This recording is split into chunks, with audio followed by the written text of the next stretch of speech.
Ya va a empezar a grabar. Voy a compartirles el pizarrón. Me dicen cuando ya estén. Ya se Ya ve. se ve, profe. Ok, entonces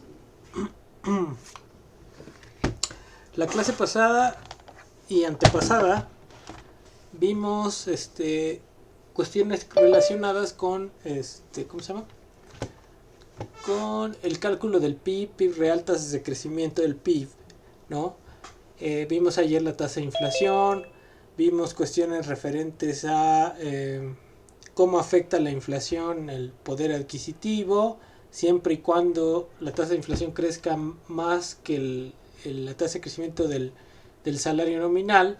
Bajo esas circunstancias hay un efecto negativo de la inflación sobre el poder de compra, ¿no? Sí,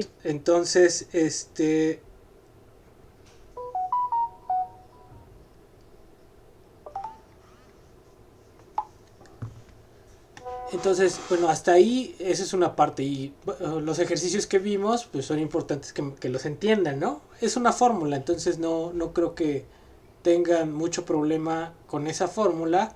Lo único que tienen que tener cuidado es como cuando se les pide algo anualizado o si es anualizado a cierto mes o si es con respecto al año, ¿no?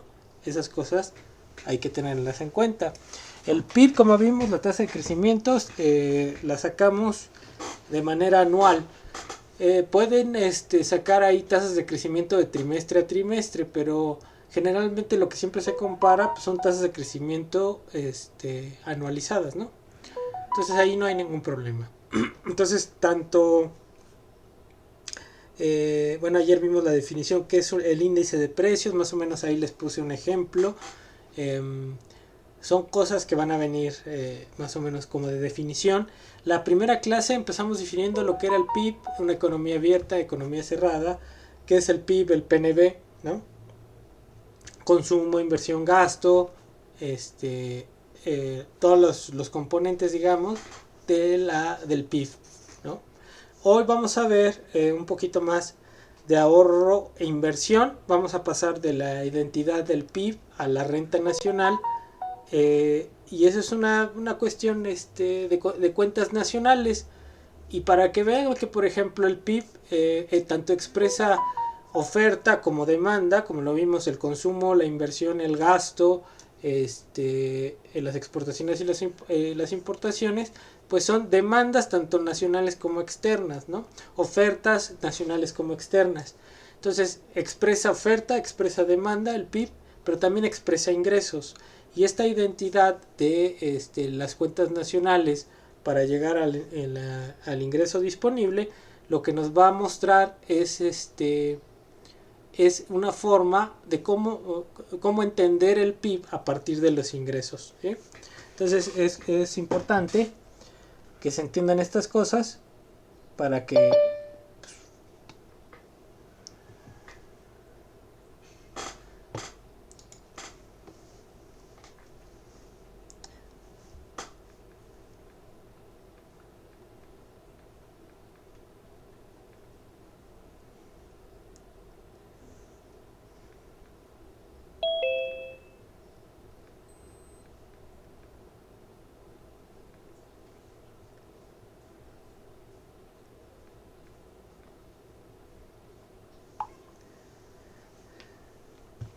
ok, entonces, si no tienen duda de lo que hemos visto, pues ahí vamos. La clase de mañana yo creo que vamos a ver un poquito más, vamos a tratar de resumir política fiscal y política monetaria. A ver hasta dónde llegamos hoy. Ok, entonces,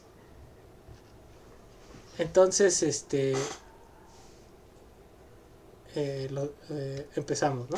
Entonces, el PIB ya vimos, ¿no? Es una medida, la producción, que considera a todo lo que se produce dentro de las fronteras del país. Ok.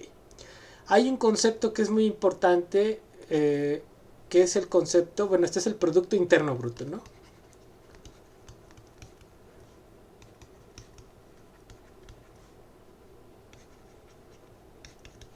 ¿Sí? si yo a esto le resto los pagos netos, le sumo, le resto los pagos netos a factores externos,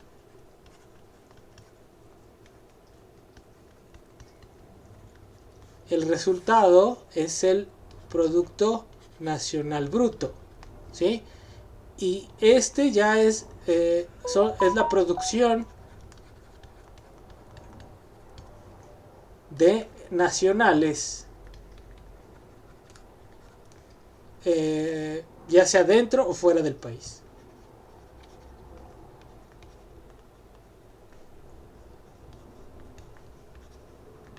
O sea, producción de nacionales o de factores nacionales dentro o fuera del país.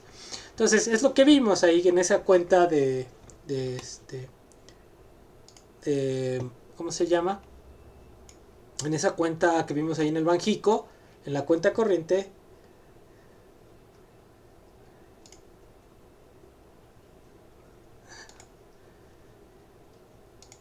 Entonces, ahí lo que vemos es esa parte, ¿no? Que hay ingresos que se reciben del exterior y hay ingresos que se tienen que pagar o que van de aquí al exterior, ¿no? Entonces, bueno, ya restando eso, obtenemos el Producto Nacional Bruto, ¿sí? Ahora, si yo al Producto Nacional Bruto le resto la depreciación, ¿qué es la depreciación? Entonces es el desgaste del capital fijo, si quieren. ¿Sí? Entonces yo tengo, si yo invierto, yo tengo que guardar una cantidad de dinero para garantizarme al final del periodo de vida de la máquina poder comprar otra máquina.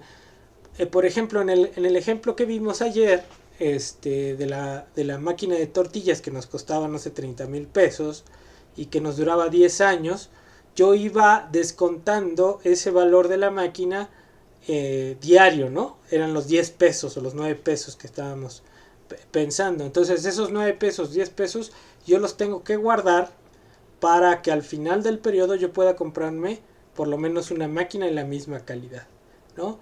Entonces yo tengo que, para pasarlo a términos reales, producto neto, tengo que restarle ese desgaste de la maquinaria. Entonces, el Producto Nacional Bruto, si le resto la depreciación, lo que me va a quedar es el Producto Nacional Neto, ¿no? Entonces, hasta aquí ya vamos llegando a una cuenta nacional que es importante. Entonces, yo estoy llegando a través del PIB, ¿sí? Quitándole flujos, ¿no? Para ir construyendo esa cuenta que quiero llegar al ingreso disponible. Entonces, ya el Producto Nacional Neto es la producción realizada por nacionales y es en términos netos, ya le desconté la depreciación, ¿sí? Ahora, si a esto, no sé si aquí tengan alguna duda con respecto a la depreciación o a algún componente de lo que estamos diciendo aquí. Yo no, profe. No, profesor. Ok. Si a este Producto Nacional Neto yo le descuento, le sumo los subsidios y le resto los impuestos indirectos,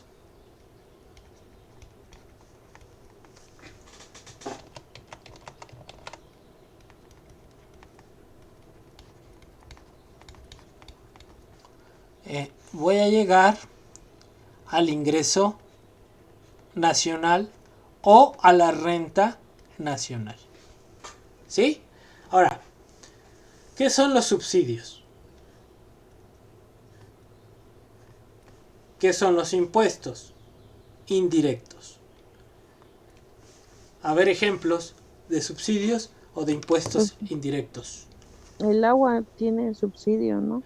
El agua tiene subsidio. Pero ¿por qué es indirecto? Eh, No te me vayas, Fer, no te me vayas. ¿Porque es subsidio indirecto o cómo? Sí, o sea, ¿por qué sería indirecto? Porque es un impuesto, o sea, subsidios ah, son ¿cómo se dice? Bueno, los subsidios son una forma de transferencia indirecta del Estado, ¿sí? Eh, Está bien lo que... A ver, Salvador. Eh, Sería como la luz, ¿no, profesor? Que solo se paga un porcentaje de lo que realmente cuesta. Ok, pero entonces sería, a ver, el agua, subsidio al agua, subsidio a la luz, ¿qué más?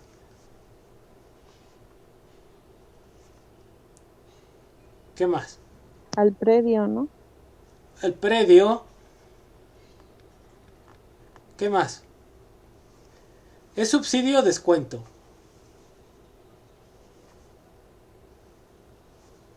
Ahí no hay que confundir nada más, ¿no? Eh, por ejemplo, el precio de la gasolina, ¿no? Eh, bueno, habría que, en algunas formas, puede decirse que está subsidiado o no, dependiendo. Eh, no, pero ese, yo creo que, fíjense aquí, la gasolina, el IEPS, ese es un impuesto indirecto. El IEPS, el IVA, ¿sí? ¿Qué otro impuesto sería indirecto? Bueno, a ver, subsidios. Ahora, ¿pero por qué son, o sea, los subsidios y los impuestos indirectos se cobran o se dan de manera, eh, de manera indirecta a través del consumo, ¿sí? Entonces, por ejemplo, a ver, en algún momento el maíz estuvo subsidiado, ¿sí?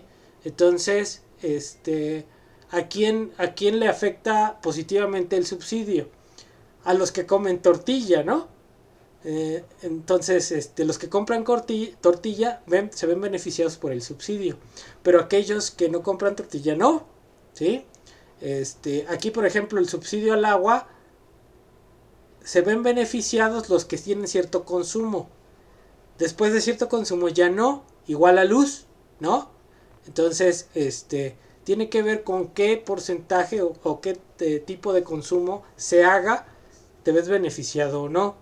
El predio, no estoy muy seguro, Fernanda, si sea un descuento o sea un subsidio, ¿no? Entonces, ahí no estoy muy seguro. Pero a lo que me refiero es que son eh, impuestos, subsidios son transferencias indirectas con respecto al consumo de ciertos bienes, ¿sí? Um, por ejemplo, si el Estado quisiera promover el consumo, bueno, inhibir el consumo de los alimentos chatarra, pues lo pone en el IEPS, ¿no? Les pone un impuesto más alto. Entonces aquellos que consuman refresco, lo que sea, van a tener que pagar más por esos refrescos y van a estar desincentivados a consumir ese tipo de bienes. Entonces es indirecto porque no se lo cobran a las personas, ni se lo dan específicamente a las personas, sino se adquieren esos subsidios o se pagan esos impuestos a través del consumo de ciertos productos, ¿sí? Por ejemplo, la tenencia, ¿no?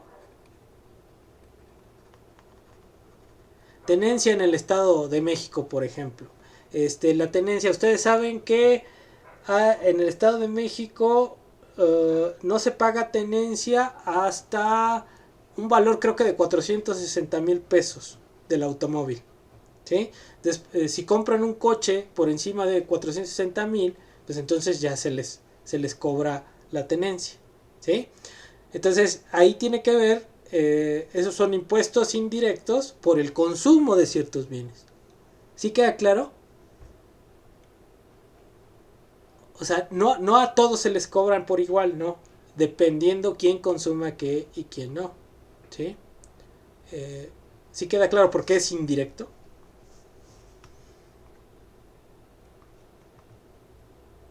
Sí, profe. Ok, bueno. Entonces, yo estoy aquí en el ingreso nacional o la renta nacional y lo que a mí me importa es saber cuál es la renta o el ingreso nacional disponible. ¿Sí? Entonces, para yo llegar al ingreso nacional disponible, le tengo que restar a la renta nacional, le tengo que sumar, perdón, sumar las transferencias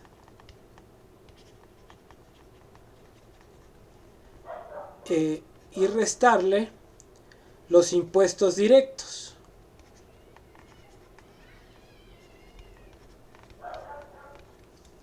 ¿Sí?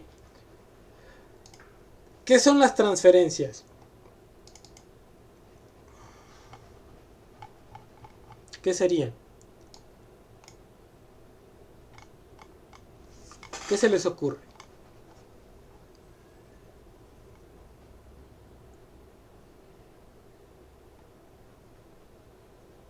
Chamacos.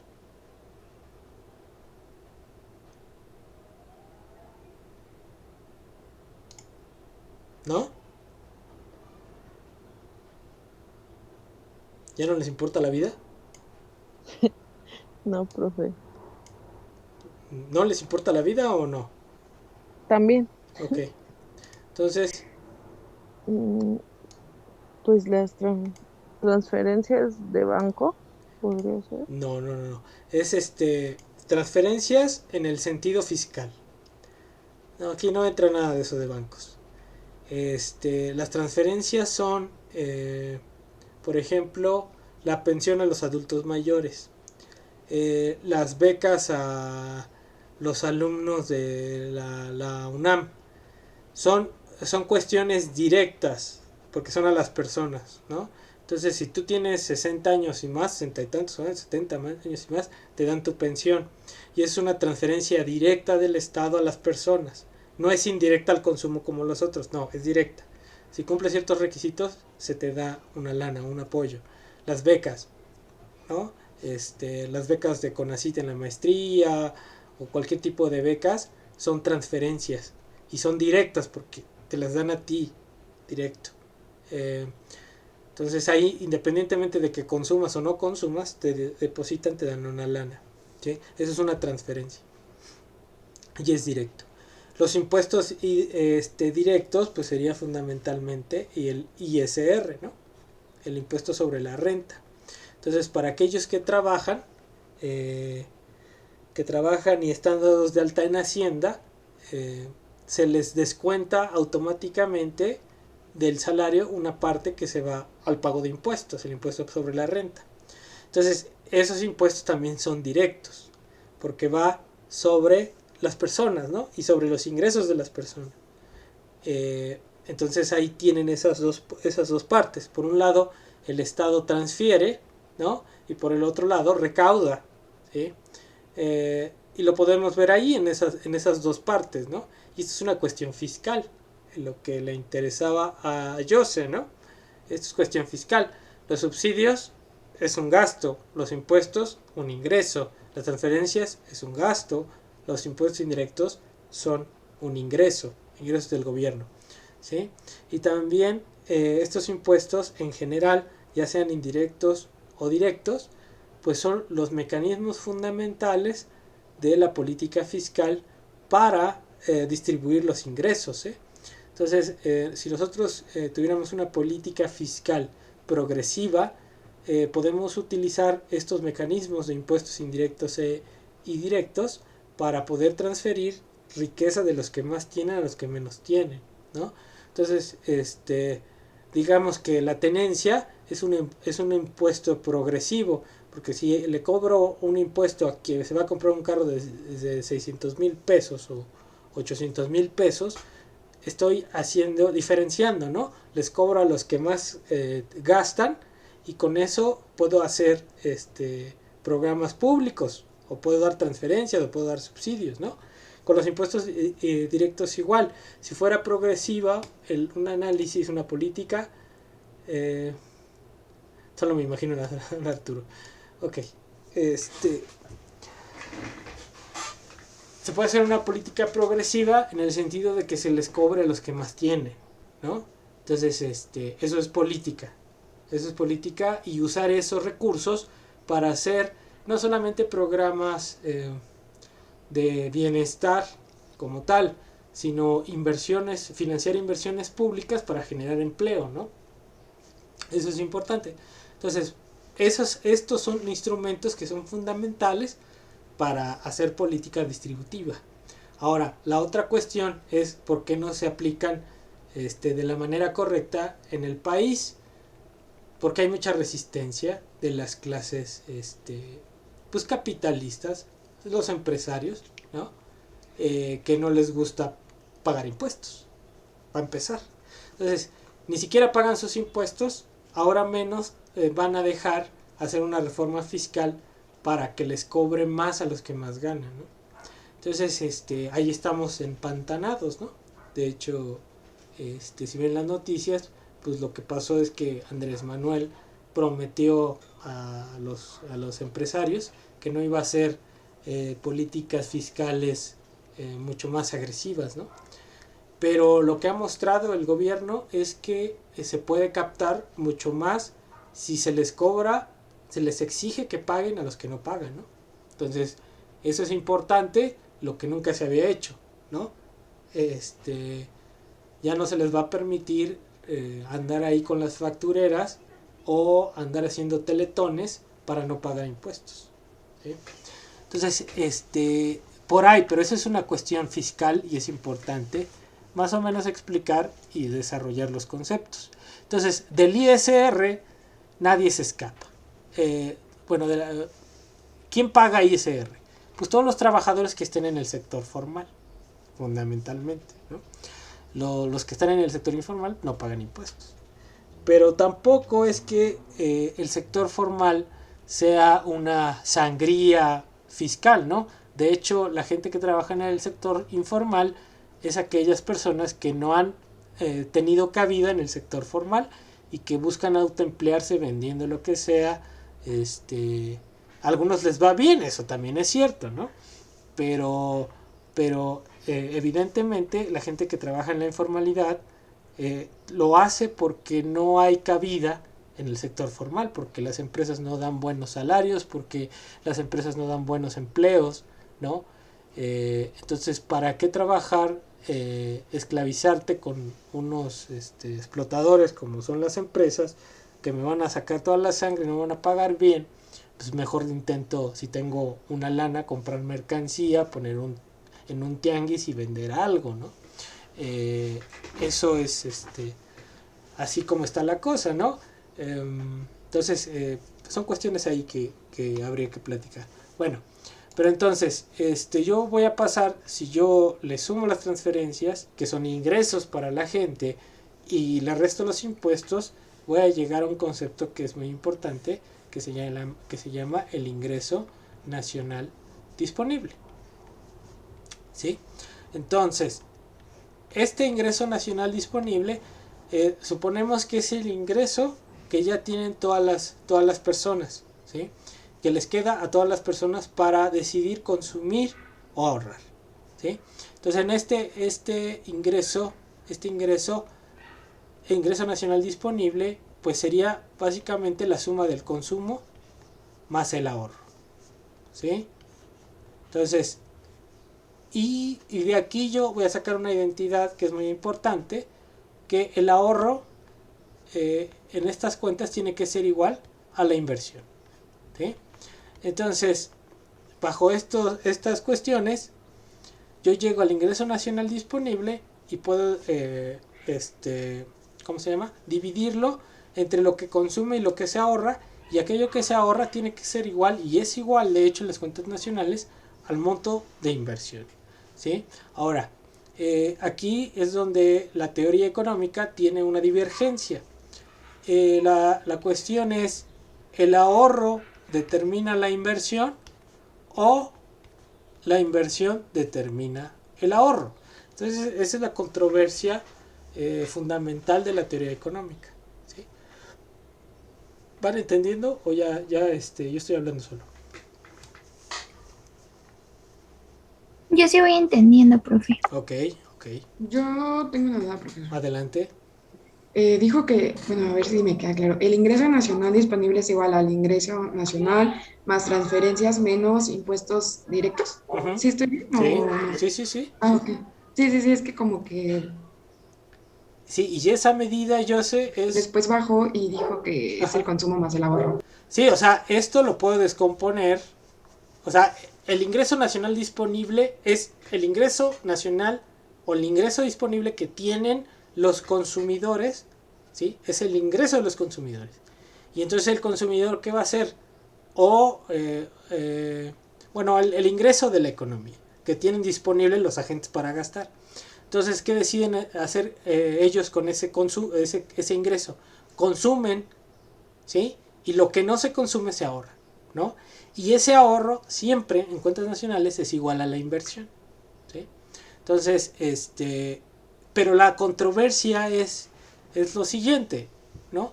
Si el ahorro determina la inversión o la inversión determina el ahorro, ¿no? Entonces, desde un punto de vista neoclásico, neoliberal, ellos afirman que esto pasa, que el ahorro determina la inversión. Desde un punto de vista keynesiano, incluso crítico en general, el ahorro, digo, la inversión crea su propio ahorro, ¿sí? Esa es la controversia fundamental en economía, ¿sí? Si el ahorro determina la inversión o la inversión determina el ahorro, ¿sí? Entonces, ¿ustedes qué creen?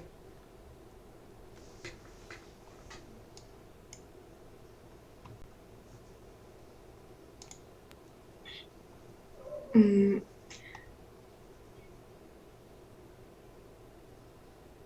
¿Qué pasó, Josie? no sé, yo siento que, no sé, siempre he pensado que el ahorro determina la inversión. Bueno, entonces eres neoclásica, neoliberal. No, pero pues ahorita ya no sé qué pensar No, también. está bien, está bien. Es que lógicamente eh, uno piensa que es eso. A ver los demás.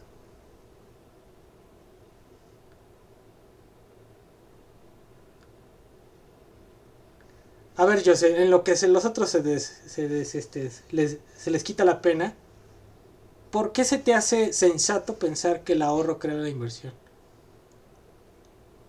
Pues cuando tienes cierta cantidad de dinero, puedes determinar, por ejemplo, si quieres emprender algún tipo de negocio, Sí, ¿no? Es un ejemplo. pe- Ahorras primero el dinero y ya después emprendes el... el negocio. Ok.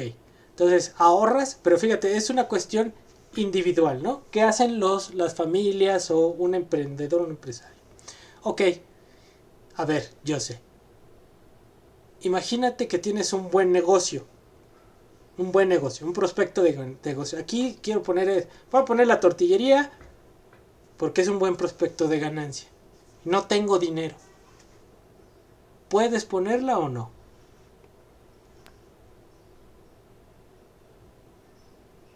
Pues, no. A ver, tú dices que no. ¿Los demás? Podría, si se pide un préstamo. Entonces puedo pedir prestado, ¿no? Puedo pedir prestado. ¿Sí, yo sé? ¿O no? Sí. Sí, sí, ok. Imagínate que tienes un proyecto eh, que te promete una ganancia del 30%. ¿Sí? Y ahorita, imagínense que la tasa de interés bancaria, bueno, estamos hablando que esto es anual, ¿no? Anual. Es una tasa de ganancia anual, ¿no? Por cada 100 pesos ganas 30 pesos al año. Y que la tasa de interés, ahorita para un crédito pues empresarial esté, pues ahorita bajado, pero pues le exagerando, no sé, un 15% anual. ¿Qué onda? Yo sé. ¿Le entras o no?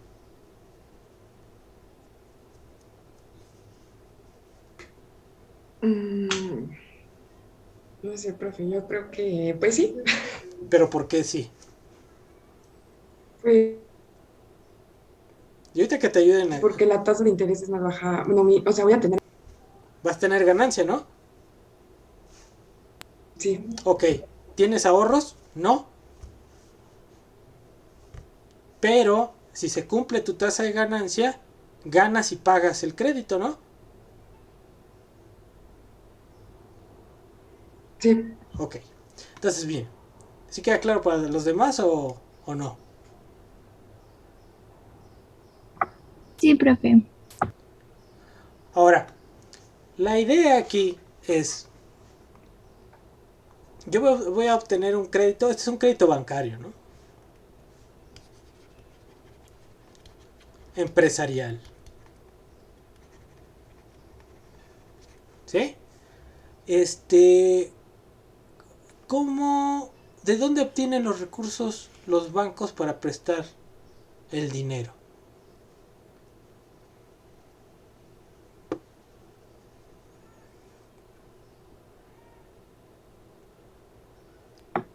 ¿No es de sus mismos clientes? A ver, entonces, dice Jazz que de los ahorradores, ¿no? Ujú. ¿Alguien más?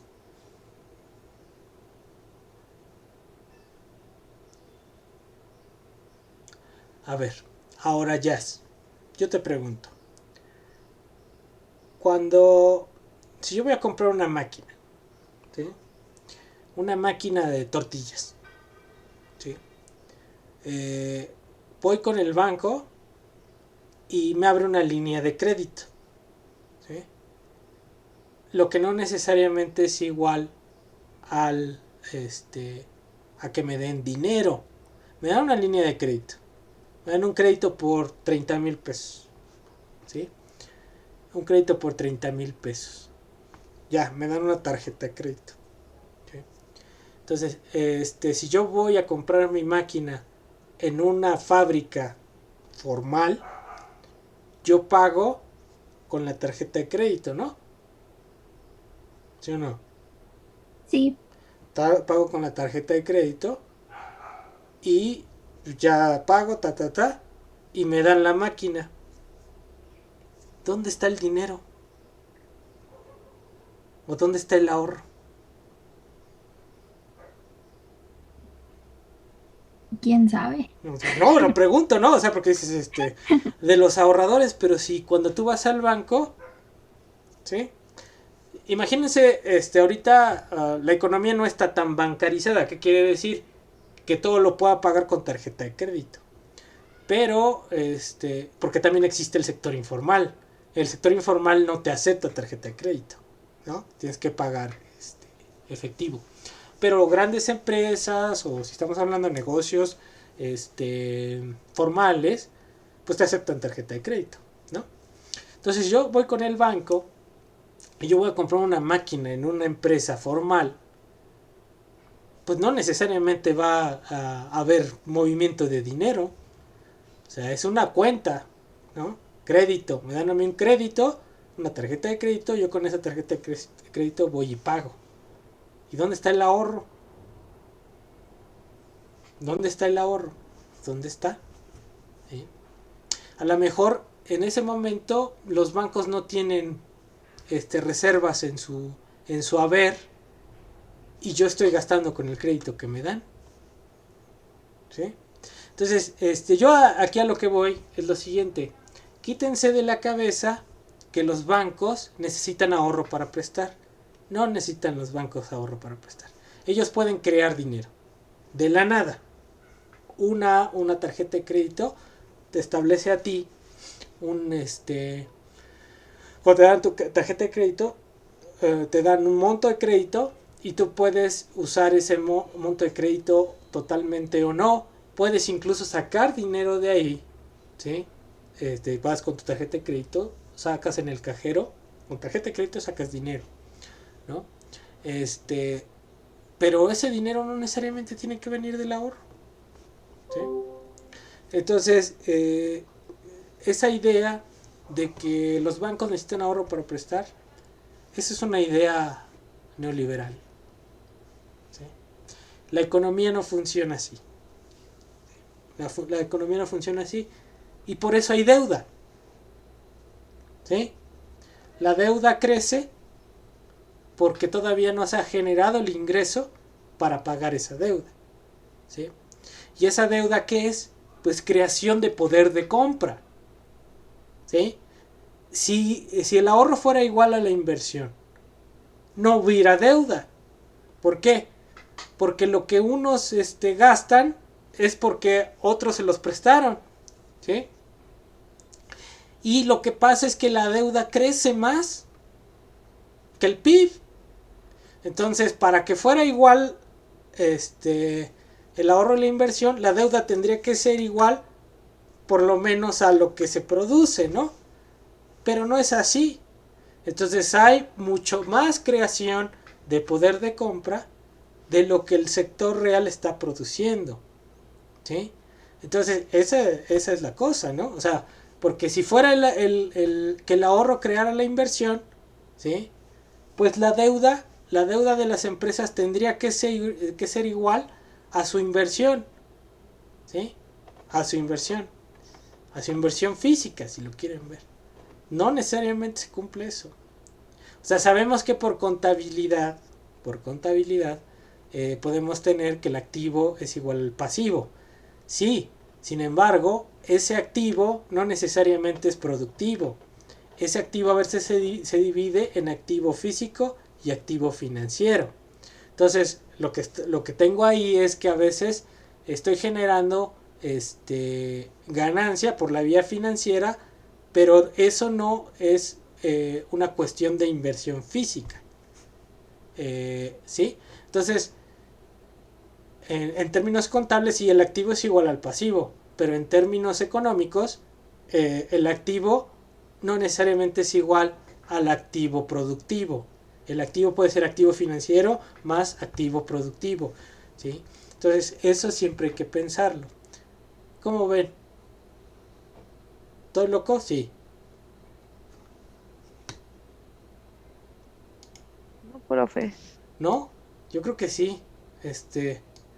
Bueno, pero entonces esa es una idea, o sea, desde un punto de vista neoclásico neoliberal, ¿no? Los bancos lo que hacen es transferir el ahorro hacia la inversión.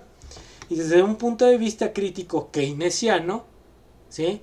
Los bancos lo que hacen es crear poder de compra para poder echar a andar los procesos de producción, ¿sí?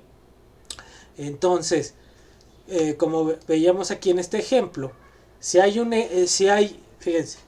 una rentabilidad aceptable del 30% anual, ya descontando todos los costos, y veo que la tasa de interés es del 15%, pues le entro. Ahora, fíjense qué va a pasar. Si le entro a ese negocio, ya un banco me presta una lana, y yo con ese dinero invierto. Compro mi maquinaria, compro mi local, lo que quiera, y empiezo a echar a andar la empresa, ¿sí? Entonces esa empresa, ya que he hecho andar la empresa, ¿qué va a generar? Ganancias. Ganancias para las empresas, para los propietarios, ¿y qué más? Yo sé. Ahorro.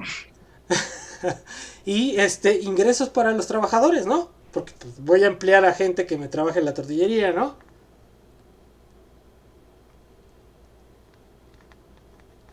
Entonces, ganancias para los propietarios y salarios para los empleados. ¿Esto qué es? Pues es ingreso, ¿no? ¿Sí o no? Sí. Ok. Entonces, con la deuda estoy generando inversión que se transfiere, que se convierte en ingreso, y ese ingreso, ¿sí? Después lo van a utilizar las familias ¿para qué?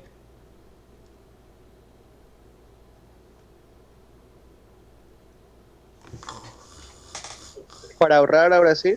Para consumir o ahorrar, ¿no? También los capitalistas, una parte de esa ganancia la van a pagar para pagar la tasa de interés, y otra parte de esa ganancia se la van a consumir, y otra parte de esa ganancia que no se consuma ni que sirva para pagar la tasa de interés se va a ahorrar. Entonces, desde este punto de vista, ¿sí? El ingreso, la inversión genera el ahorro y no al revés. ¿Queda claro? Sí, profe, todo claro. Entonces, desde el punto de vista convencional, yo necesito, desde el punto de vista neoclásico, yo necesito ahorro para invertir. Si no hay ahorro, no se puede invertir. ¿Sí o no?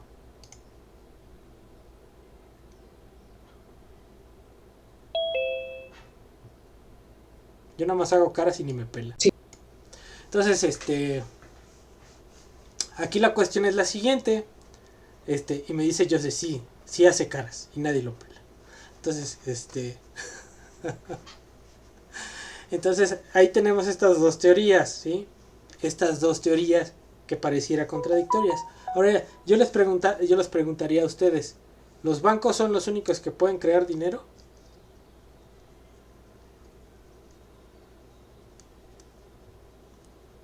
Bueno, la pregunta más específica, ¿nosotros podemos crear dinero? ¿Sí o no?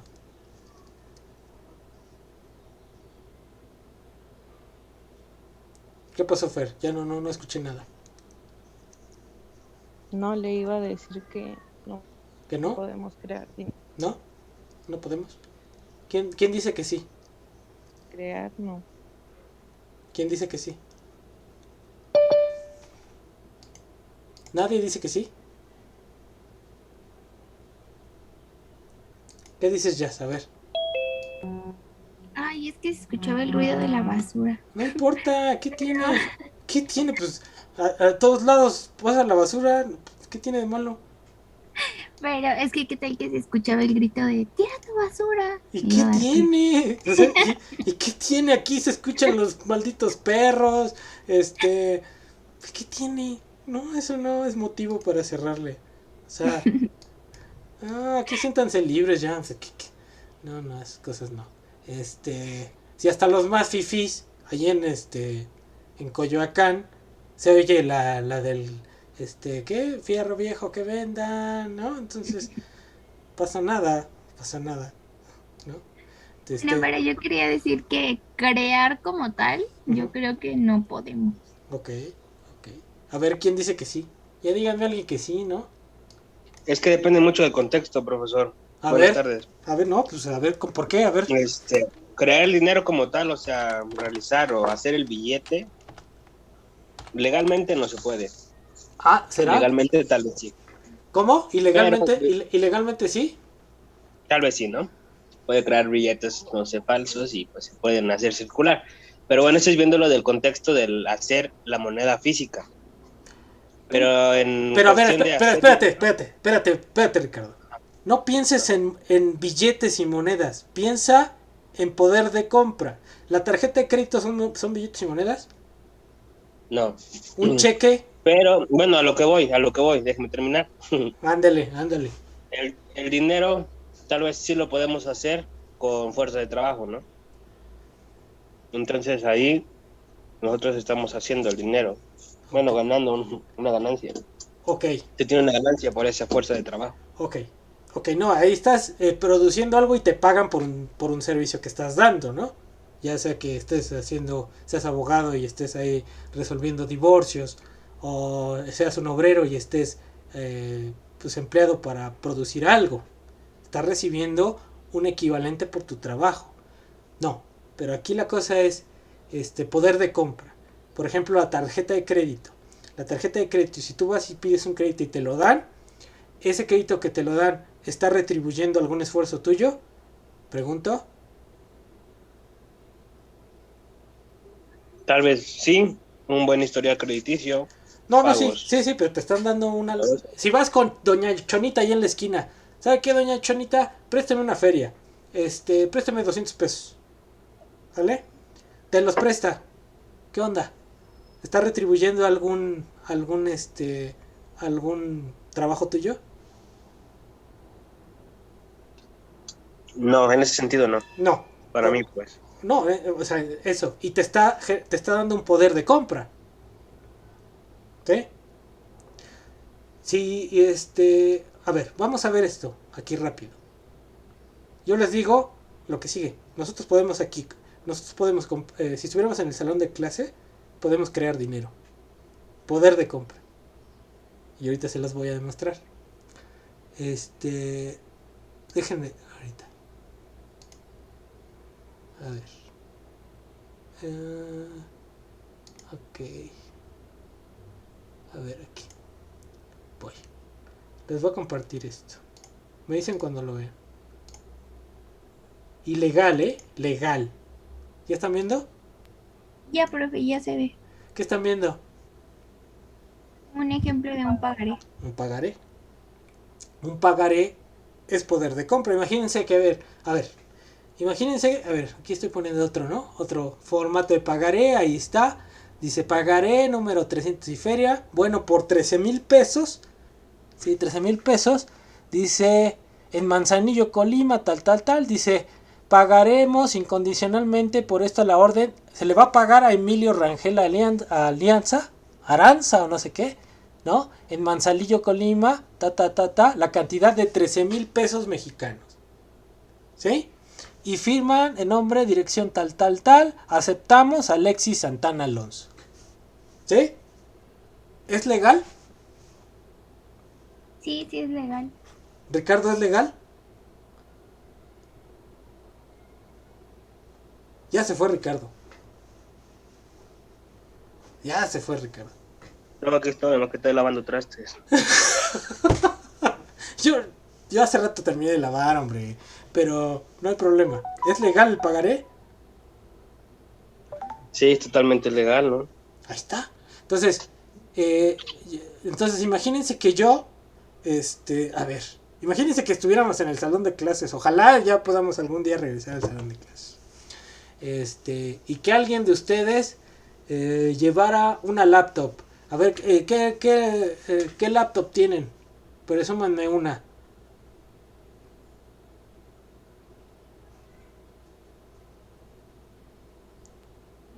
Pues digamos una convencional, ¿no? No sé, una HP. Ándale pues, un HP. Entonces yo te digo, a ver, Ricardo, ¿cuánto quieres por tu HP? Y tú me vas a contestar, ¿cuánto? Pues hago las cuentas, ¿no? De cuánto me salió. Ándale, así que tú dime, ya este cuate como que se ve medio... Unos 5,000 pesos. No, aprovecha, dices, este cuate que se ve medio sonso, pues 10,000 pesos. dame 10,000 pesos. Órale pues, ahorita no traigo dinero, ¿sí? Te hago un pagaré, ¿sí? Te hago un pagaré. Y lo firman de testigos todos los que están en el grupo, ¿sí? Me das tu laptop y yo te doy el pagaré. ¿Sí? ¿Qué pasa si no te pago? Lo puede denunciar, ¿no? Tú me puedes demandar y de hecho ese pagaré se exige por vía ejecutiva mercantil, ¿sí? Entonces voy yo con el juez y con el pagaré te demando, bueno, tú me demandas por el incumplimiento y vas a mi casa y me embargas hasta 2 o 3 veces el valor del pagaré, ¿sí? Entonces, pero es algo legal. Entonces, independientemente de que yo te pague o no, yo te lo di y tú me diste el bien. Entonces, creamos poder de compra ahí en la escuela sin que hubiera ¿qué? Ahorro. ¿Queda claro? Sí, ahora sí queda claro, profe. ¿Sí? Entonces, imagínense si nosotros podemos hacer eso. Los bancos, ¿sí? lo pueden hacer. Lo hacen a diario. Ahora, acuérdense que el crédito es, ¿qué es? La definición de crédito. Chamacos. Voy a dejar de compartir,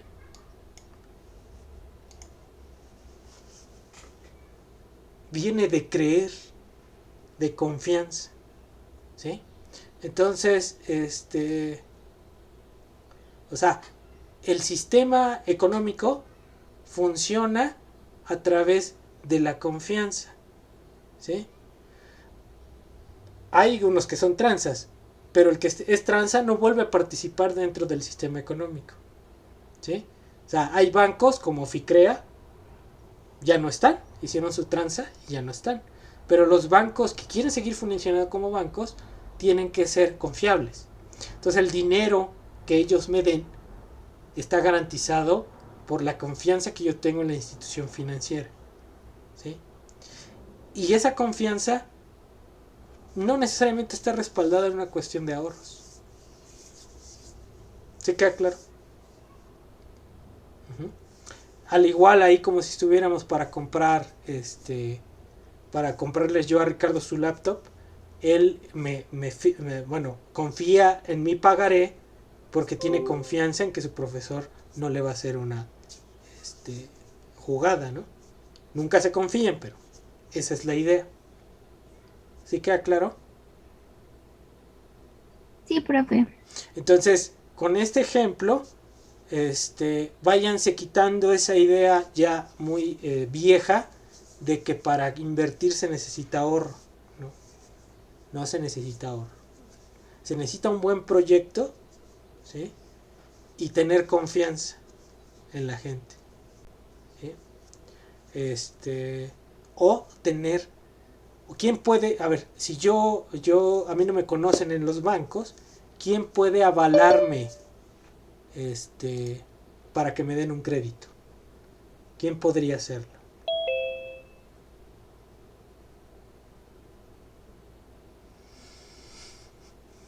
¿Quién, niñas? ¿Doña Chonita? Pues si está en ese banco, sí, ¿no? ¿Quién más podría avalarme? Una garantía más fuerte que Doña Chonita. Pues aquella persona que cuente con una propiedad a su nombre o algo, ¿no? Sí, pero alguien mucho más fuerte que eso. Alguien de su trabajo como su jefe, tal vez. Pues yo pensaría en el Estado, ¿no? En la banca de desarrollo, ¿sí? Que haya un programa público en donde se les dé crédito a los proyectos que tienen un potencial de desarrollo para el país, y a esos proyectos se los va cuidando, se les da el dinero a una tasa baja de interés y se los va cuidando, ¿no? Sin que exista la exigencia de cobrar, si no me pagas te mueres, ¿no? Si yo hago eso, ¿sí? Pongo esos fondos para darle crédito a esas empresas. Los chinos, el crédito que se da en China es fundamentalmente de la banca pública. Y China tiene los niveles más altos de inversión gracias a que existe esa banca pública. ¿Sí? Y que el crédito se destina fundamentalmente para aquellos sectores que se quiere desarrollar, ¿sí? Acá la banca comercial, ¿sí? Presta una parte muy pequeña a la empresa, y de hecho les prestan a las empresas grandes, a las chicas no, porque no hay garantía de recuperar eso. Y además que, bueno, en un sistema como el de nosotros, las pequeñas empresas pues duran 2 años, y lo más importante es que no están articuladas, no pueden garantizar una venta creciente porque no están articuladas a las grandes industrias dinámicas a nivel mundial, ¿no? O sea, estamos hablando de empresas, pequeñas empresas que son comercios que venden ropa, ¿sí? Pero que no son proveedores de grandes empresas. ¿Por qué? Porque no hay una política industrial que las articule. Si hubiera una política industrial que las articulara, ellas tendrían garantizada una venta y un crecimiento, y esas ventas y ese crecimiento garantizan ingresos con los que pueden pagar una deuda, ¿no? Las pequeñas empresas que existen en México, aquí no hay garantía de que puedan sobrevivir un año o dos, ¿sí? ¿Por qué? Pues porque están ahí, ¿no? No hay un plan para hacer que se desarrollen. No sé si quede claro, niños.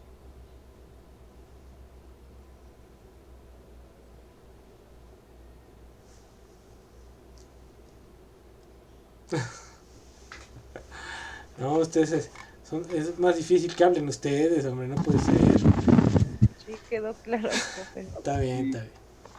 Está bien. Entonces,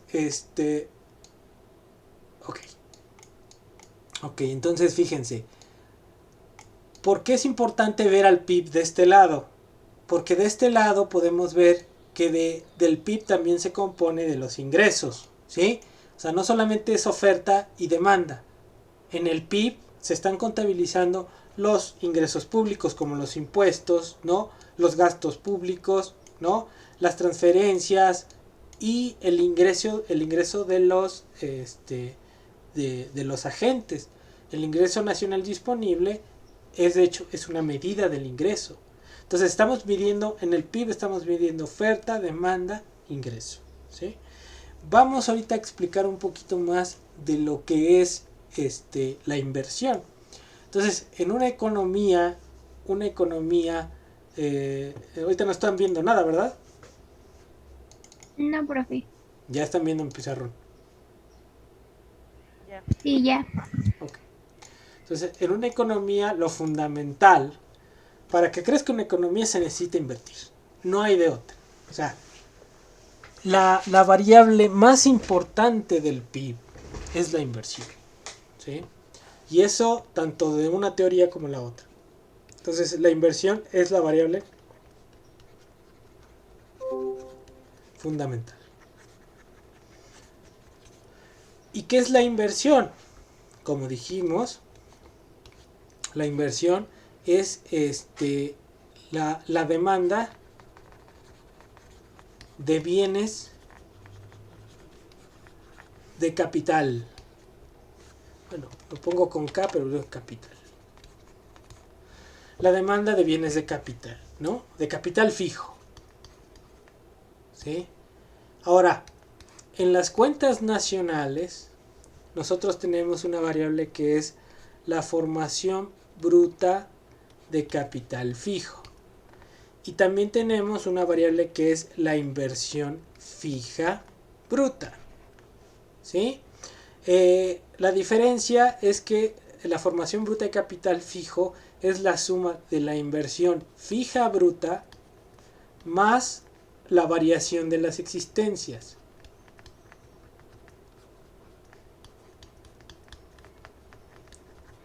¿Sí? Yo puedo pasar de la formación bruta de capital fijo, ¿sí? Si resto la depreciación, paso a la formación neta de capital fijo. Entonces, yo tengo estas medidas. Ahora, la inversión fija bruta se divide en construcción y maquinaria y equipo.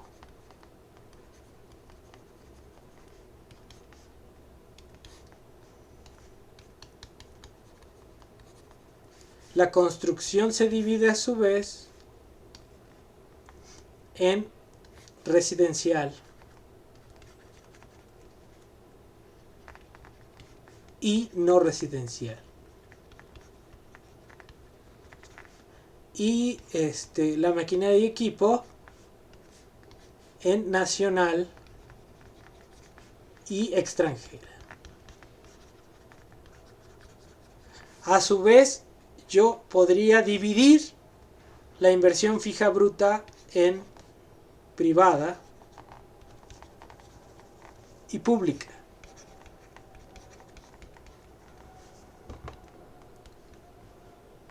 ¿Cómo ven?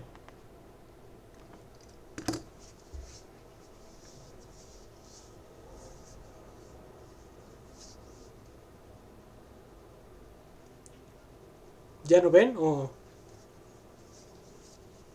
Sí, sí vemos, profe. dudas ahí? No, yo no. Ok. Puro 10 aquí. Bueno. Entonces, la formación, a ver, la inversión fija bruta se compone de construcción, residencial, no residencial. ¿Qué sería la no residencial? Construcción no residencial. Ejemplos.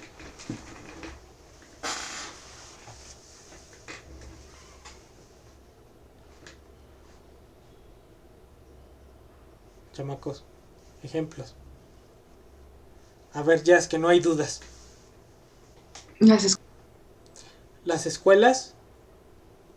Sí, yo sé, no le cierres porque se escucha cortado. las escuelas, los hospitales, Las escuelas, los hospitales, ¿qué más?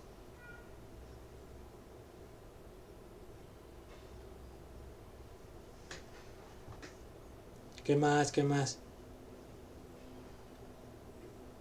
¿Nada más eso? ¿Es no residencial? La línea 12 que se acaba de caer. ¿Qué es residencial o no residencial? no residencial. Residencial. Una presa que quieran hacer. No residencial. Las carreteras. Tampoco. Bien, La refinería. Tampoco. No residencial, ¿no? sí, Ajá. Ok, el edificio de HSBC o de Banamex También. también, ¿no? Entonces hay muchos ejemplos de construcción no residencial. Y entre los ejemplos que vimos, algunos son públicos y algunos son privados, ¿no? Sí, profe. Sí, profe. sí. Cuando me dice sí, profe, siento que me están dando el avión, pero bien gacho. Entonces, No, sí. No, Pues, no le la estoy de los dando bancos sería avión. privada. la de los bancos sería privada, ¿no? No, no, es cotorreo, pero sí, a veces como que sí, profe, está chido, ¿no? Ok, maquinaria y equipo. Ahí hay un engaño. Maquinaria y equipo hay transporte. O sea, la maquinaria y equipo se divide en equipo de transporte y y equipo especializado, ¿no? Maquinaria para usos diversos. Bueno, allí se puede desglosar, ¿no? Entonces, el engaño que yo les digo aquí es que, por ejemplo, nosotros como producimos muchos automóviles, a través de las empresas transnacionales, pues la balanza comercial como que se ve superavitaria en la creación de maquinaria y equipo, pero son automóviles, ¿sí? No es que seamos superavitarios en la creación de tecnología para la producción, no, por ahí no. Entonces producimos muchos automóviles e importamos, seguimos importando tecnología externa para producir esos automóviles, ¿sí? Entonces ese es el drama. Producimos automóviles, pero no producimos las máquinas para hacer los automóviles, ¿sí? Entonces ese es un problema. Pero bueno, también aquí la maquinaria y equipo, pues puede haber inversión privada y pública, ¿no? Para hacer la refinería, pues ¿qué necesito? Pues cierta maquinaria especializada, que ¿de dónde la voy a obtener? Del extranjero. Del extranjero, ¿no? O algunas cosas tal vez aquí las hagan, dudo mucho que las hagan, pero la voy a obtener en el extranjero. Entonces, bueno, es importante saber qué es la inversión, ¿no? Cómo se compone, ¿qué es la formación bruta de capital? Pues esa es la suma de esta inversión fija bruta más la variación de existencias. ¿Qué son las existencias? A ver, ¿quién trabajaba en la ferretería? Yo, profesor. ¿Qué son las existencias?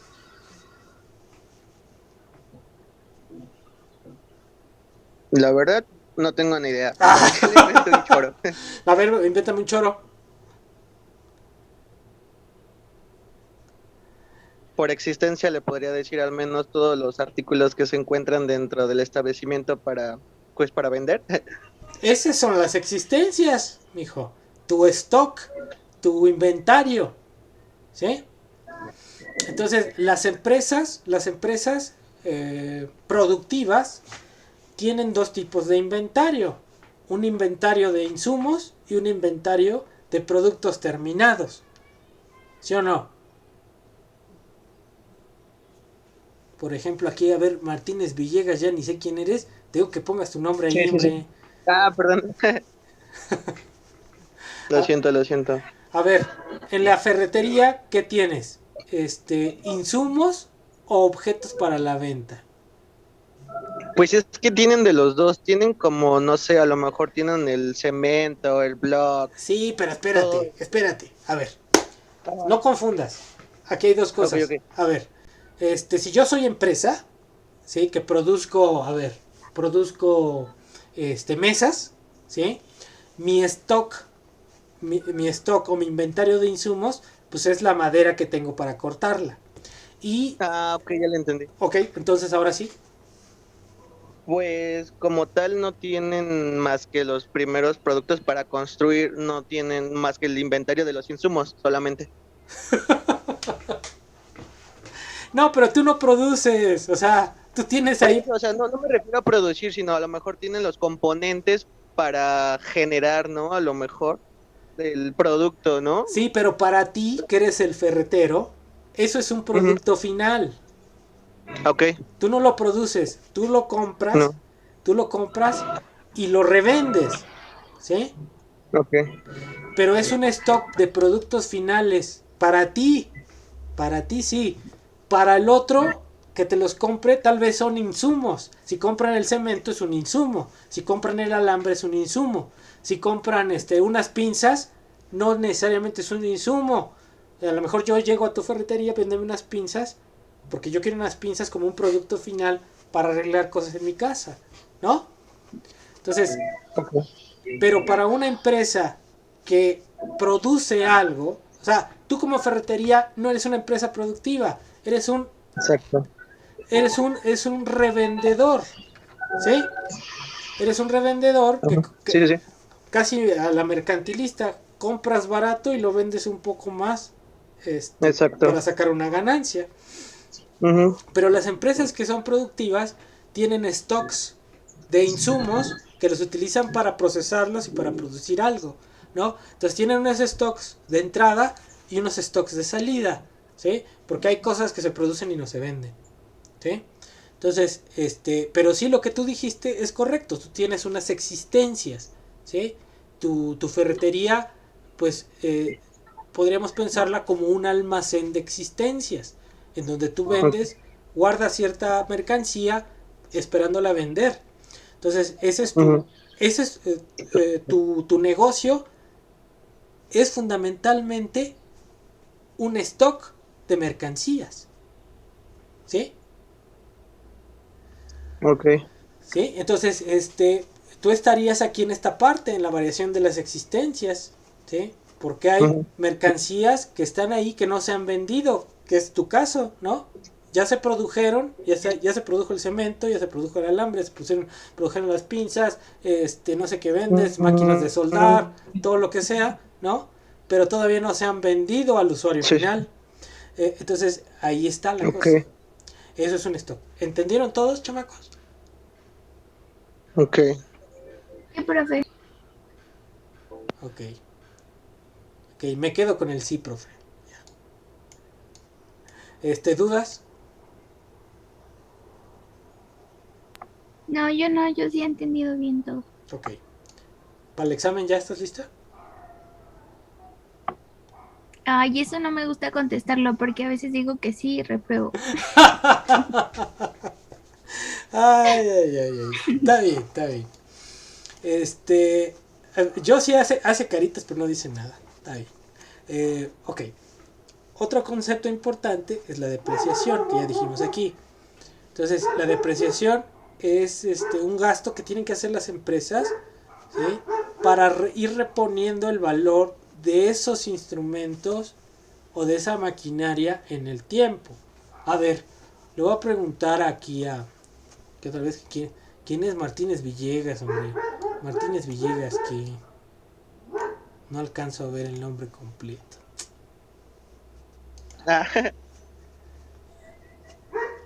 A ver, Martínez Villegas, no te escondas, hombre. Aquí ando. A ver, No, aquí ando.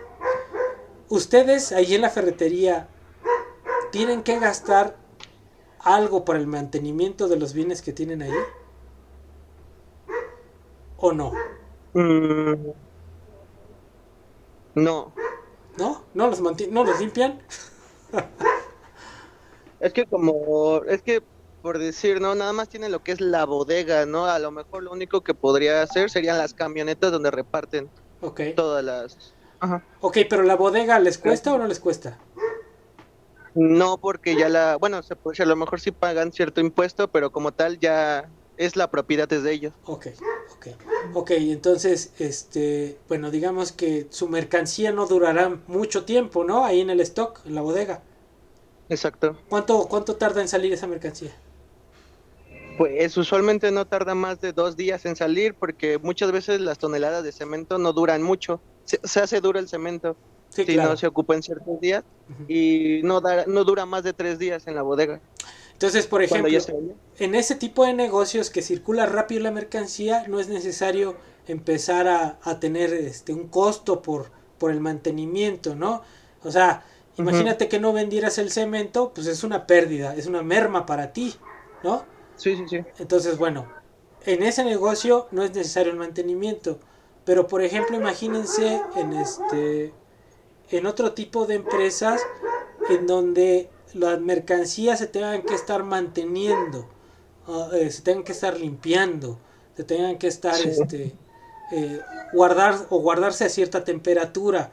Si estamos hablando de las vacunas, de los alimentos, ¿sí? Entonces, en ese caso, tener un stock, ¿sí? Cuesta. ¿Sí queda claro? Sí. Entiendo. Entonces, eso hay que irlo considerando, o incluso la maquinaria que se utiliza en ciertas industrias, hay que irla manteniendo, poniéndole su aceite, lo que sea, ¿sí? Entonces, en ese tipo de empresas, pues se hace un gasto de mantenimiento y aparte hay que ahorrar. Por ejemplo, si tengo una máquina, ¿no? Una máquina que me produce, no sé, pan, tengo que ir guardando una lana por si se me llega a descomponer. Entonces, al año yo gasto tanto en ese mantenimiento, ¿sí? Y eso forma parte de la depreciación. Entonces, eso es un gasto para el mantenimiento. Entonces, ese gasto lo tengo que descontar para saber cuánto es lo que estoy creciendo de manera neta. Ay, mira qué bonito perro. Entonces, está bonito ese perro. ¿Es un lobo siberiano o es husky? Es ¿cómo? Husky, algo así se le Sí, llama. es el Es de mi husky, hermano. husky. Yo tenía un lobo siberiano. Me va a hacer llorar. Entonces, no, ya. Que no entre a cuadro, porque si no voy a llorar. Ahorita lo saco, ahorita lo saco. Bueno, entonces, esa es la idea, chamacones. Entonces, cuando yo voy a hacer una inversión nueva, tengo que considerar siempre en ese monto de la inversión, en la inversión bruta, la depreciación, ese monto que se va al mantenimiento de las máquinas, que no está haciendo que crezca la empresa, pero que me permite que las máquinas sigan funcionando. Esa es la depreciación, ¿sí? Bueno, entonces hasta ahí vamos. ¿Cómo van? ¿Sí van entendiendo ahí más o menos? ¿Sí? Yo sí, todo bien. Ya, ok. Te voy a llevar a todos mis grupos. Tú la única que dice que sí entiendes. Entonces, bueno. ¿Cómo vamos? Una 20. Ahí la llevamos, sin dudas, profe. Sí, no tiene insumos, ya es monedas y solo objetos de venta. Sí, es que estoy, luego no tengo chance de leer el chat así como está. Ahora, bueno, entonces, aquí viene toda la definición, todas estas cuestiones. Vamos a ver otra cosa, porque si no, vamos a quedarnos aquí muy cortos. Entonces, fíjense, bueno, ya que les di esta introducción un poquito de cuentas nacionales, vamos a empezar a plantear unas formas de explicar ciertos componentes de las cuentas nacionales. Por ejemplo, el primer componente que es importante es el consumo. Y el consumo, ¿sí?, desde un punto de vista keynesiano,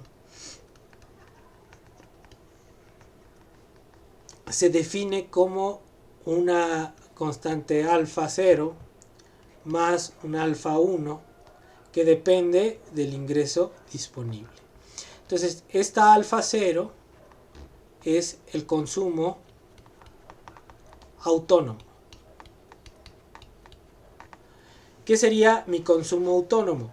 Pues sería como lo mínimo que necesita una persona para vivir, ¿sí? Y alfa 1, ¿sí?, sería la propensión marginal a consumir, ¿sí? Y entonces lo que me quiere decir la propensión marginal a consumir, y de hecho este coeficiente está entre 0 y 1, ¿sí? Entonces, primero, este es el consumo autónomo, que sería lo mínimo que necesito yo para vivir, ¿sí? Entonces, por ejemplo, imagínense ustedes, ahorita, ¿qué es lo mínimo que necesitan? ¿Cuánto necesitan gastar para poder vivir mínimamente? ¿No? ¿Cuánto sería?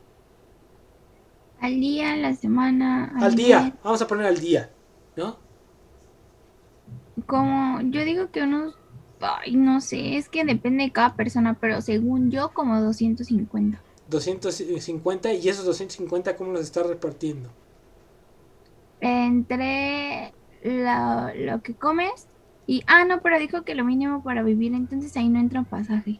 Ok, No, entonces es menos. ¿cómo cuánto?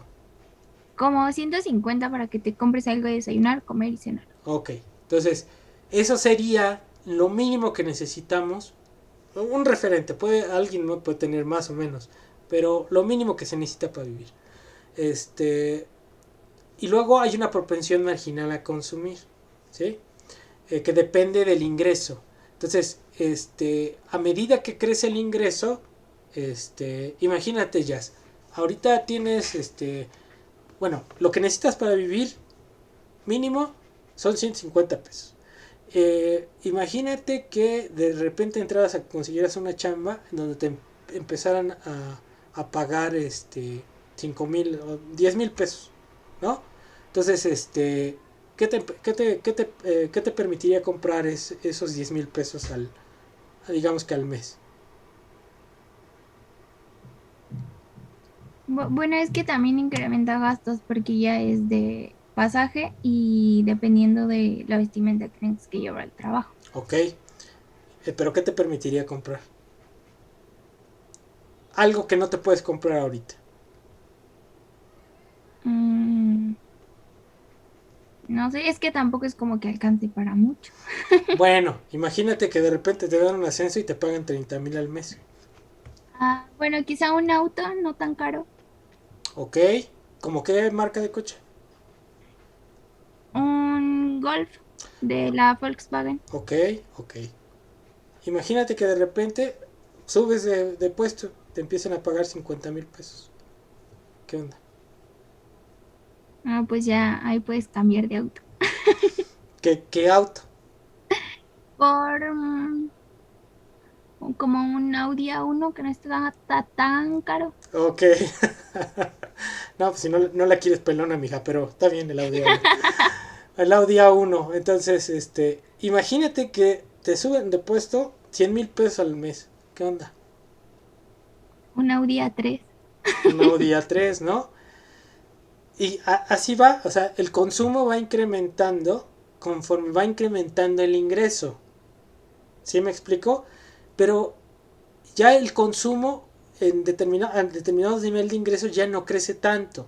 Imagínate que ya no ganas 100,000, ganas 1,000,000. ¿Qué onda? Ah, sí, ya está, cambias de casa. Cambias O de sea, pues si casa. te agarras Ya, pagando renta. sí, ya, te olvidas de pagar renta, te compras una casa, ¿no? Pero ya, imagínate Ujú. que ganas 2,000,000. ¿Vas a seguir No, consumiendo? si quiero ese trabajo propio. ¿Mandé? Si quiero ese trabajo propio.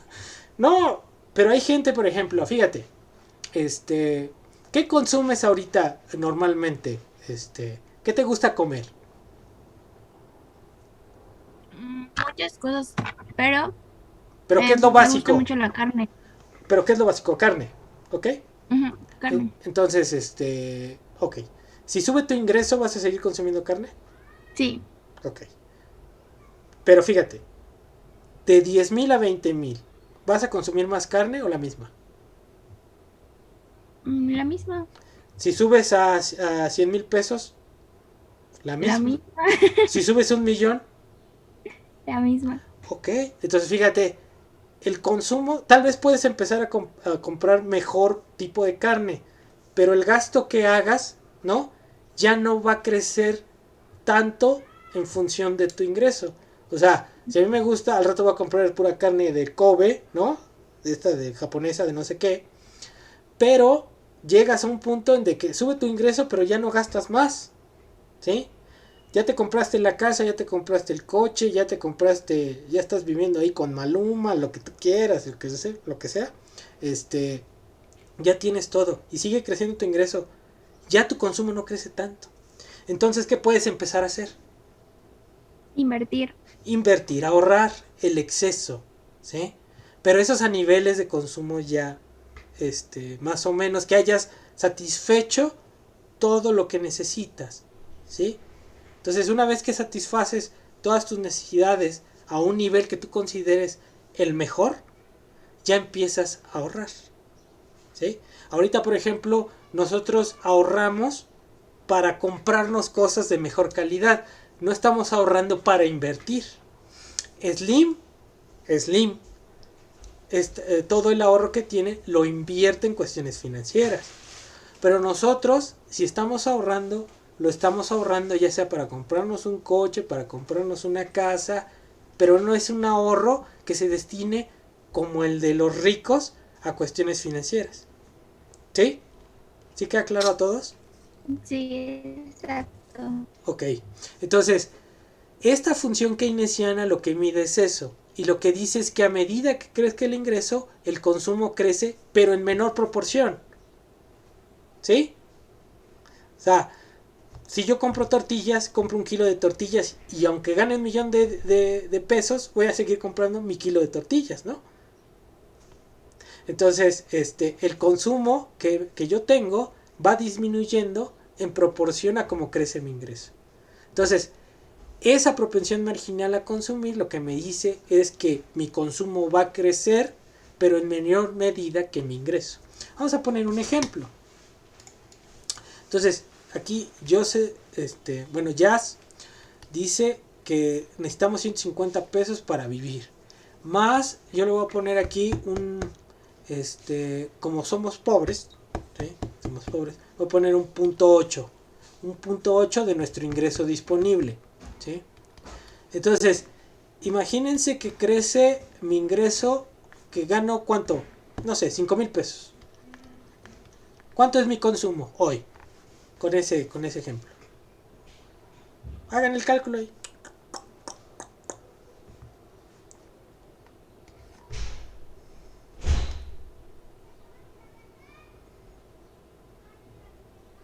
A ver, Jesús, deja de estar viendo la pantalla, ponte a calcular eso.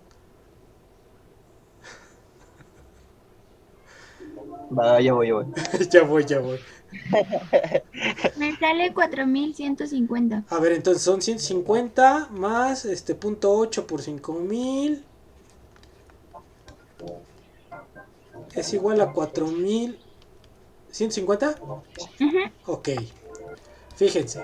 Entonces, vamos a poner. Ahora, imagínate que subió tu ingreso en 10,000, ¿no? Entonces 150 más 0.8 de 10,000, ¿no? ¿Cuánto es esto? 8,150. 8,150. Y ahora vamos a suponer que ganas ya 50,000 pesos.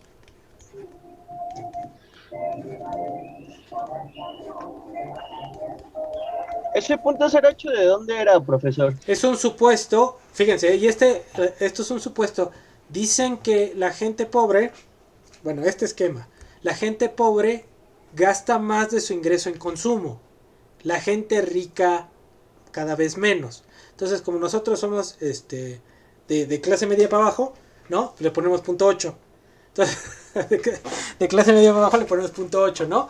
O sea, por cada peso que nos den, nos gastamos el 80% en consumo. Y el 20%, pues ahí lo guardamos para ver qué, si me muero, si me enfermo, lo que sea. ¿Sí? En el caso de los ricos es al revés. En un país de ricos, la propensión marginal a consumir es menor. ¿Sí? Entonces, por ejemplo, estamos hablando de Nueva Zelanda, pues la propensión marginal a consumir pues sería, yo creo que 0.5 hasta menos, ¿no? Porque ellos gastan menos en su consumo porque ganan mucho, ganan bien, y lo demás lo destinan al ahorro, si quieren decirlo así. Entonces, ¿cuánto sería la última, Jazz? ¿O esta de acá? Ay, aquí la tengo. Eran, me parece que 40,150. Sí, 40,150. Ok, entonces fíjense aquí. De 5,000 a 10,000, ¿cuánto subió el ingreso? 100%, ¿no? Sí. 100%. ¿Y cuánto subió el consumo? Igual. Tendría que ser 100%. Ok. Pero lo importante es lo siguiente. Yo gané 5,000. ¿Sí? ¿Y cuánto me estoy gastando? 4,150. La diferencia es el ahorro, ¿no? ¿Cuánto estaría Ajá. ahorrando? 900... No, 850. 850. 850. ¿Sí? Y en cada caso, ¿no? Voy a ahorrar más o menos ese porcentaje. Pero esa es la idea. De lo que yo gano, no todo me lo gasto en consumo. Hay una parte que la utilizo para el ahorro. La gente que es muy pobre, muy, muy, muy pobre, el porcentaje, podría ser igual a 1, ¿sí? O sea, por ejemplo, imagínense la gente que está en la calle, que vive en la calle, le cae 1 peso, 2 pesos, mismo peso que se come, ¿sí? Entonces, bueno, este ejemplo es eso. Entonces, la función consumo que estamos aquí planteando, lo que me está diciendo es eso, ¿no? A medida que crece el ingreso, ¿sí?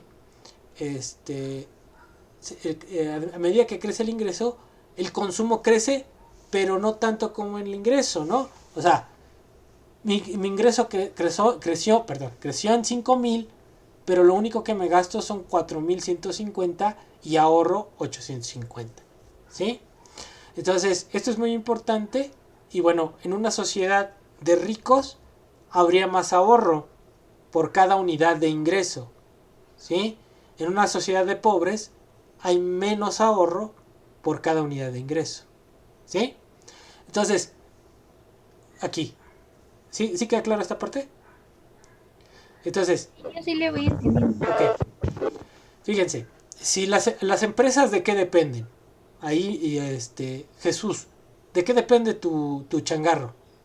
¿De vender más o de vender menos? De vender más, ¿no? De vender más. Entonces, ¿qué te conviene? Pues que la gente consuma más, ¿no?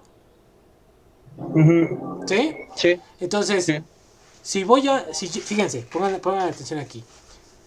el consumo es fundamental para las empresas. Si crece el consumo, crece la ganancia para las empresas.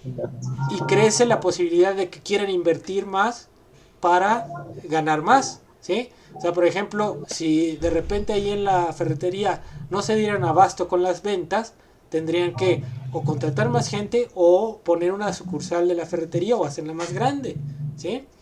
Entonces, eso implicaría mayor inversión, pero eso depende de que el consumo, que las ventas crezcan, ¿sale? Entonces, fíjense aquí, si yo quiero hacer una política pública para fomentar el crecimiento de la inversión, ¿sí? Yo tendría que hacer una política fiscal para quitarle a los ricos que ya no consumen tanto y dárselo a los pobres que consumen más, ¿sí? ¿Para qué? Para detonar un incremento en la demanda que fomentara la compra de N mercancías, y también si crece la demanda, pues crecen las ganancias para las empresas, ¿no? Entonces, crecería la inversión. ¿Sí queda claro, chamacos? Sí. Entonces, esa es la lógica de una política distributiva. O sea, no es mala la distribución, ¿no? O sea, si hay mayor gasto, hay mayores ventas, mayor consumo, mayores ventas, y eso genera mayor ganancia. Y posiblemente genere mayor inversión, ¿sí?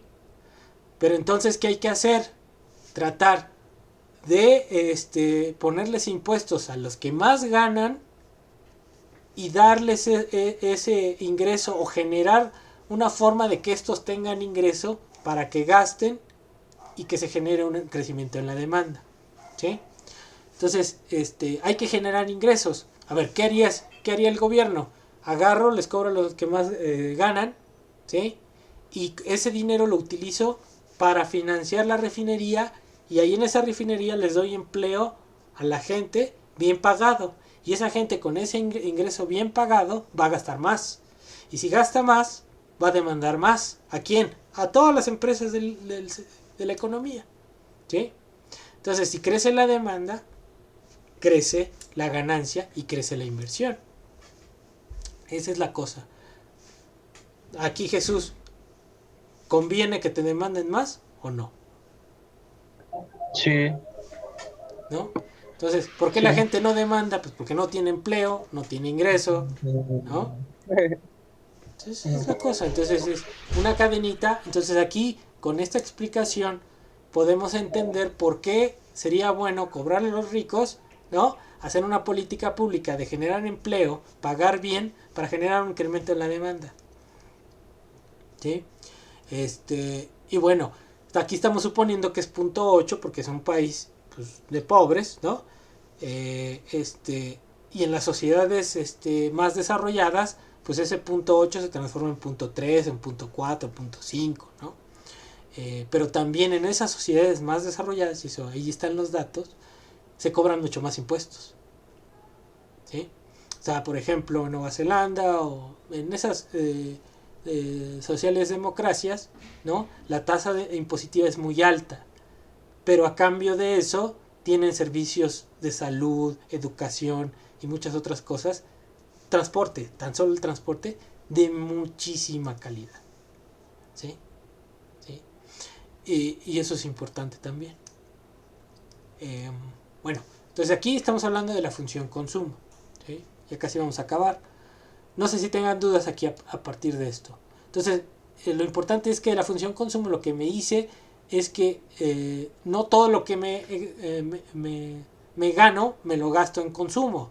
Entonces va a haber una parte que, si yo quiero que crezca la demanda, ¿sí?, tiene que compensar. Por ejemplo, yo sé que el ingreso en una economía cerrada es igual al consumo más la inversión. Si supongo que el gobierno ahorita no lo considero. Entonces, ¿quién hace el consumo? Pues los consumidores en general. ¿Y quién hace la inversión? Las empresas, ¿no? Entonces, si yo sé que a medida que crece el ingreso disminuye el consumo, ¿qué va a pasar? Entonces, a medida que crece el ingreso, yo sé que el consumo crece, pero menos que proporcional. Entonces, si el consumo no crece en la misma tasa que la inversión, que el ingreso, ¿qué tiene que pasar? Que la inversión crezca, ¿sí? Pero la inversión no crece si no hay demanda, ¿no?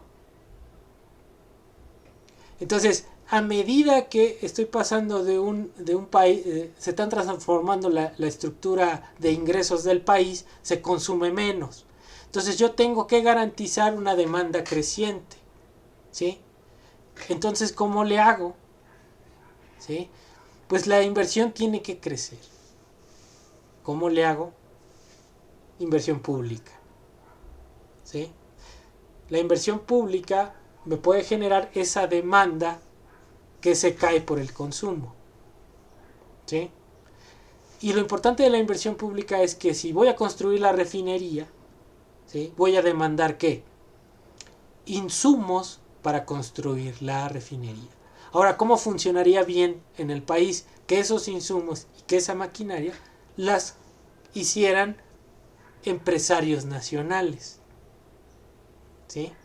Y entonces esa demanda de insumos, esa demanda de maquinaria se traduciría en mayor rentabilidad para los empresarios nacionales, ¿sí? Entonces, por ejemplo, cuando se construyó la línea 12, ¿no? Esa inversión pública generó una demanda y rentabilidad para empresas nacionales y extranjeras, ¿sí? Los que hicieron los vagones fueron empresas extranjeras, ¿no? Los que hicieron la obra, ahí está Slim, ¿no? Entonces, lo importante es ver cómo este mecanismo sencillo me podría explicar por qué es necesaria también la inversión pública, ¿sí? Porque a medida que crece el ingreso, el consumo crece, pero en menor proporción. Y para mantener una demanda creciente, pues la inversión tendría que crecer para compensar eso. Entonces, si hay menor consumo, las empresas no están incentivadas a consumir más. Entonces, ¿quién puede compensar eso? La inversión pública, ¿sí? Entonces, bueno, hasta ahí, digamos, vería lo que es la parte de la ecuación consumo, y vamos a ver la ecuación de la inversión. Entonces, la inversión va a estar explicada también por una, vamos a ponerle aquí una beta, por una beta cero, que es la propensión o el consumo autónomo, o la inversión autónoma. Lo vamos a poner la inversión autónoma,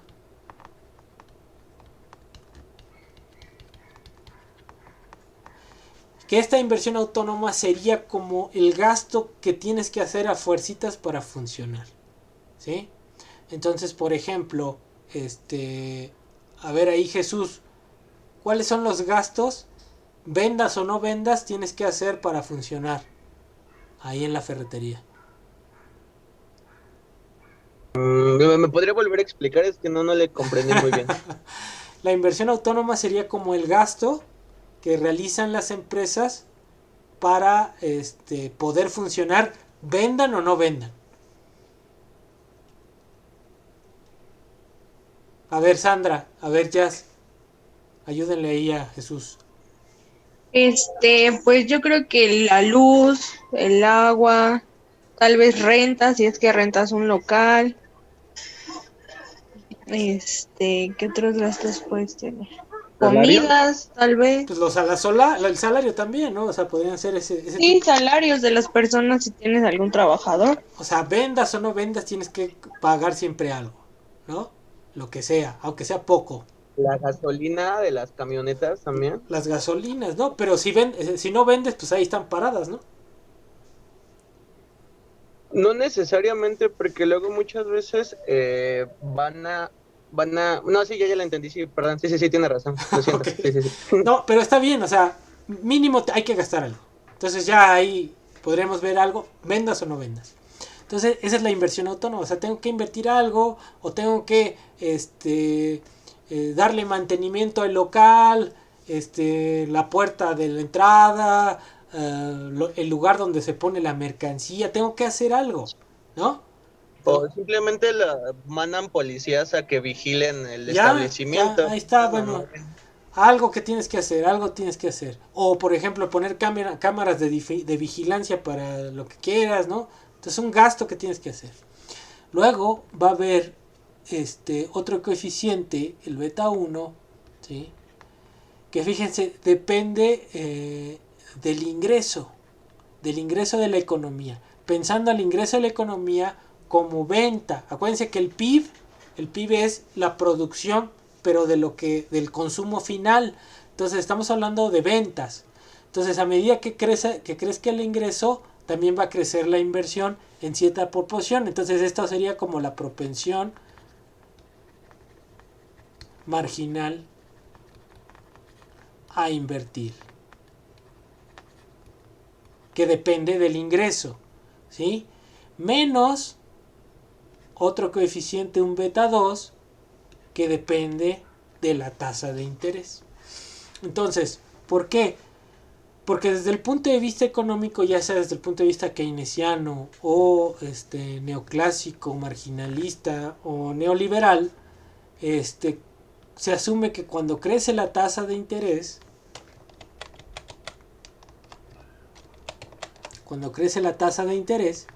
disminuye la inversión. Y esto funciona por varias razones.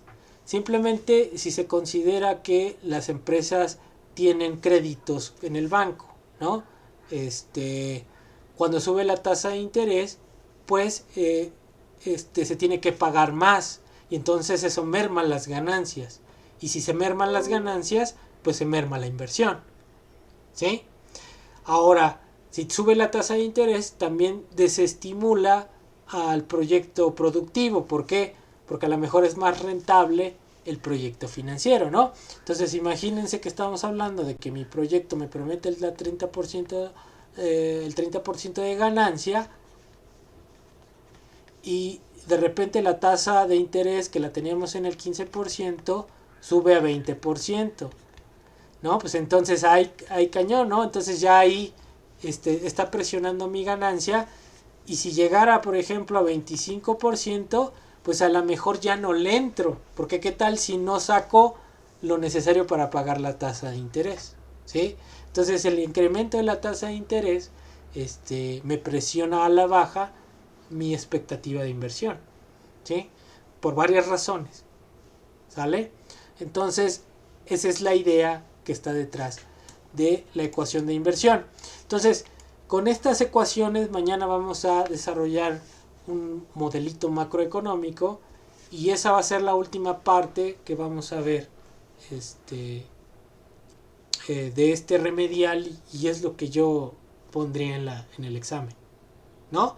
Entonces, ahorita quédense con esta idea, si tienen dudas pregunten y pues mañana estaremos viendo esa parte ya al final para que entendieran esta parte, ¿no? No, tampoco voy a dar un curso completo en 5 días, ¿no? ¿Sí? Entonces, les di algo básico, espero que les sirva para entender las cosas y mañana pues veríamos esta parte y a ver qué podemos ver un poquito más, ya nada más para que se cerraran varias cositas ahí, ¿no? Entonces, ¿cómo ven? ¿Sí están entendiendo? Yo sí, profe. ¿Sí la van a armar en el examen, Jazz, o no? Yo digo que sí. Pues yo espero que sí, pero pues quién sabe, ¿verdad? Aquí, a ver, Jesús, pues ahí a ver si la armamos, ¿no? Para el examen. Sí, sí, sí. Bueno, subo el video, ya saben, y nos vemos mañana, ¿va? Va que va. Gracias, profe, Dale, rifado. profesor, nos vemos Órale. mañana. Nos vemos mañana, profe. Jesús. Oiga, profe, Mándeme. ¿eran 5 o eran 10 días del Son 10 remedio? días, ¿no, profe? Pues según yo, nada más es esta semana, ya la próxima es de vacaciones. Ajá, según yo también nada más son 5 días. Bueno, es que en el correo que nos mandaron Ujú. viene que es hasta el 2 de julio. Hasta el 2, ajá. El 2 de julio. Hasta el otro viernes. ¿Hasta el otro Sí. viernes? Bueno, dejen preguntar. Porque, a ver, nosotros... Bueno, pregunto, ¿sale? Pregunto y les digo, ¿sale? Sí, está bien, Sí, profe. profe, muchas gracias. Ahora, es en su beneficio y perjuicio, ¿no? Entre más clases, más contenido. Ah, no, entonces así la dejamos. No, no, no. Órale, pues, entonces O mañana bueno, nos voy a hacer vemos. el examen esta semana y ya la otra semana para repasar otras cuestiones. Mañana vemos eso, ¿sale? Sí, profe, por favor. Órale. Entonces nos vemos mañana.